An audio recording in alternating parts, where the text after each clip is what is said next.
नमस्कार, शुभ सकाळ. मी अमृता क्षीरसागर माझ्या ब्लॉगमध्ये तुम्हा सर्वांचं स्वागत करते. तर कपडे मशीनमध्ये टाकले होते धुवायला आणि नंतर ना एकादशी असल्यामुळं भागवताचं ना पारायण होतं. तर त्यामुळं पारायणासाठी मी मंदिरामध्ये गेले होते. हुतात्मा परमात्माचे मुक्तानां परमागती अव्यय पुरुषा साक्षी अक्षर एवच योग योग विधान नेता प्रधान पुरुषेश आरती श्री गणपती ओंकारा, औट मात्रा कोटी सूर्य समप्रभाकरा, रूपे जनय निर्गुण निराकारा, औट मात्रा विचरे भव पसारा. आरती श्री गणपती ओंकारा, औट मात्रा कोटी सूर्य समप्रभाकरा. ये स्वामी कहा है अकल कोटि पारे समाधि सुख दे भोमुनि बोलु हरियारे अगाध महिमा तव चरणांचा नौपज अंतरारे. जय जय. तर भोपळा खिसायचा चालू आहे. तर आता लागली अक्षु खिसून द्यायला मला. तर भोपळा खिसायचं चालू आहे आणि ना आज एकादशी होती. तर एकादशीच्या शुभेच्छा. आणि मेन म्हणजे ना आज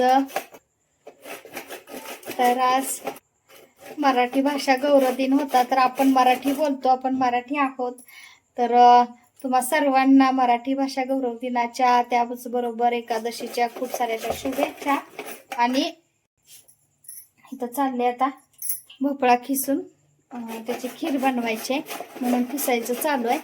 आणि काय झालं, भरपूर मोठा असा भोपळा होता की नाही आणलेला, त्यामुळं थोडीशी भाजी केली होती आणि थोडासाच ठेवला होता, बाकी म्हणजे सगळ्याची भाजी केली. तर आता खिसून त्याची खीर बनवणार आहे मी. हे बघा, एवढा असा खिसलाय. कढईमध्ये आता टाकते.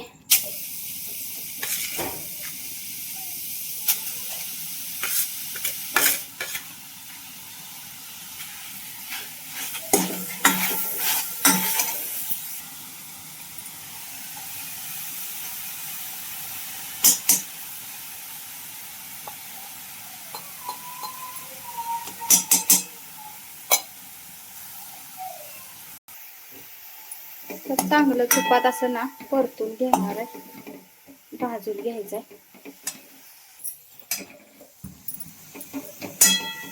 तर चांगलं आता ही ना परतायला लागले मी तुपात.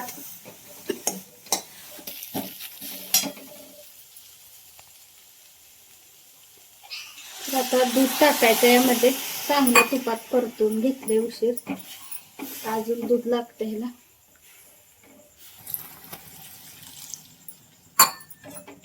आता यामध्ये साखर टाकायची आपल्याला, जेवढं गोड पाहिजे तेवढी. 4 चमचे टाकते मी आणि मिक्स करून घ्यायचं. तर खीर बघा झाली आपली तयार. खीर झाली आत्ताच करून. चपात्या वगैरे झालेल्या आहेत आणि नैवेद्य दाखवायचा आहे. तर नैवेद्य नैवेद्यासाठीच केली होती. आता नैवेद्य दाखवून घेते अगोदर मी आणि नंतर जेवण करणार आहे.